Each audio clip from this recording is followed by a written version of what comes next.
Nakabsan gayud siyang kinabuhi ang pulis nga giingong aksidenteng nabuthan siyang armas nga gilimpyuhan sud sa iyang lawak dito sa dakbayan sa Karkar kagahapon sa udto. Ini ang report ni Femery Dumabo.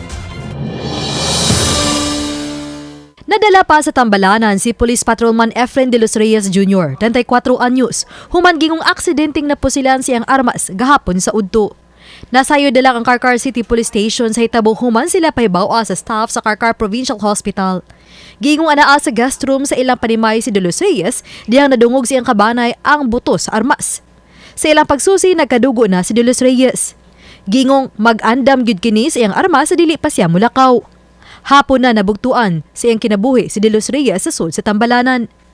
Si de los Reyes destino kapin sa duha ka tuig sa Talisay City Police Station isip sakop sa intelligence unit ug dako gikatabang sa ilang mga operasyon. As intel operative nato dinhi sa station ug nakita gyud nato ang iyang dedication sa iyang trabaho.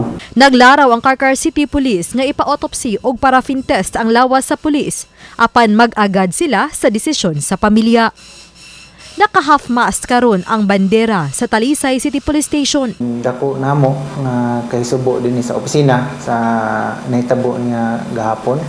Then karon ang ato ang nanatay gi-assign nga personnel nato dinhi sa station nga directly nga naa dito karon sa family ug unsay mga kinahanglanon nga assistance nga amo ma-provide po dinhi sa atong opisina. Samtang gipadayag ni Police Lieutenant Colonel Gerard A. Spilare ang kasubo sa Police Regional Office 7 sa aksidente nga nahitabo karon. Iyang gipalanog ang awhag sa Police Regional Director sa tanang sakop sa PRO 7 nga kanunay mag-amping tungod dili man matagna ang higayon. Nang hinaw tinuon si Pilare nga muuyon ang ginikanan sa pulis nga ipaubos kini sa autopsy kay kabahin kini sa ilang investigasyon. He is a member of the Philippine National Police and the PNP also has that right to know what happened.